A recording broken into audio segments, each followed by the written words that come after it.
Ito patungkol to kay Senator Manny Pacquiao. Alam mo, mahal na mahal natin si Manny Pacquiao.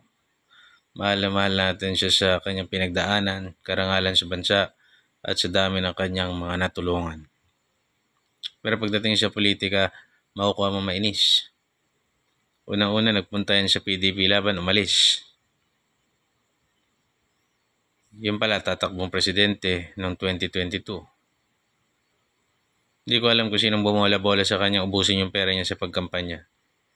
Siguro gusto niya talagang tumulong, pero hindi talaga siya marunong. Ganito po kasi yan.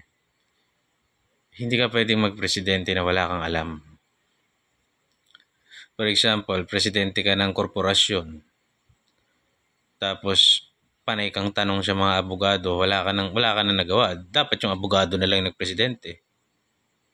May advisor ka, pero hindi pwedeng tangin na lahat tinanong mo. Kasi wala kang alam. Pag niloko ka ng abogado, patay ka na. Puro katarantaduhan na yung ginagawa mo ron. Kala mo tama. Hindi pwedeng ganon. I'm very sorry. Sa lahat po ng mga celebrities, may mga celebrity na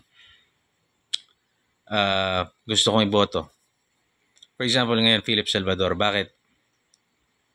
Naniniwala ako walang magagawang batas yun, pero kailangan natin ng numero na boboto against impeachment. And I think hindi pwedeng hindi nakakaintindi naman si Philip Salvador. I just do not expect him na to craft laws. Kagaya kunwari ni Chis Escudero, isang abogado, veteranong politiko. Pero feeling ko mas may magagawa si Philip Salvador na tama doon. Kasi bagamat tingin ko mas matalino sana si Escudero, pero tangina, ano namang prinsipyo nun? Diba? Although kung akong papipiliin, sana hindi na tumakbo si Boss Philip. Pero okay na rin yun. Si Boss Willie Revillame sana. Pwede naman din, pero nag-aral muna sana siya. O kung boboto siyang pabor kay Duterte, na wag ma-impeach si Duterte, okay sa akin yun. Kaya lang, hindi naman siya part ng Duterte. Independent daw siya. Ubusin niya lang pera niya dyan. Hindi pa pwedeng maggagawa ka ng batas. Lahat tinanong mo na lang sa abogado. Hindi yung abogado na lang sana yung ginawa mo senador. Hindi pwede po eh.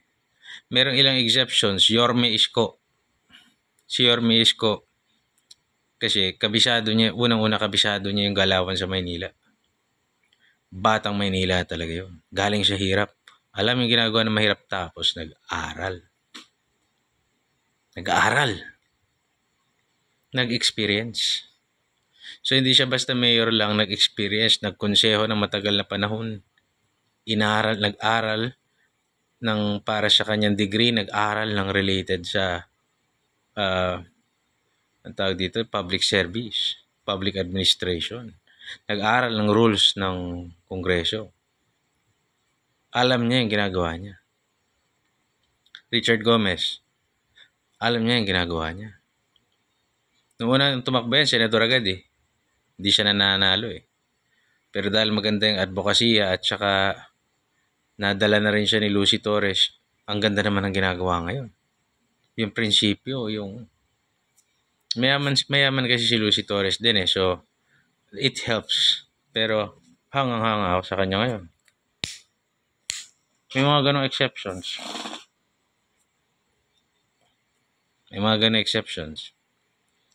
Pero the rest, no? Aralin nyo muna maigi. Aralin nyo muna. Kung tatakbo kayo, kagaya ni Jimmy Bondoc. Jimmy Bondoc is known as a musician. Naging abogado. Hindi naman porkit abogado ka, alam mo na yung sinasabi mo eh. Dami ko nakakita ng abogado, tagal lang abogado, hindi ko iboboto kahit kapitan eh. Pero si Jimmy Bondoc, naintindihan niya yung pinasok niya. Bakit ka mo?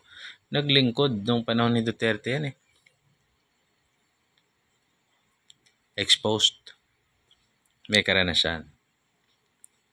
So, yun yung mga celebrities na, in my opinion, talagang pwedeng tumakbo. Manny Pacquiao. No. So, I'm really very sorry, no? Hindi lahat. Merong mga inaaral nila talaga, tinutuon nila yung buhay nila dun eh, na mag-public service. Si Isko Moreno naman, simula pumasok na sa konseho yan. Halos wala na ako nakitang project yan eh. Tuloy-tuloy na yan, public service. Hindi ginawang sideline ang politika. Yung mga ganon pwede yun.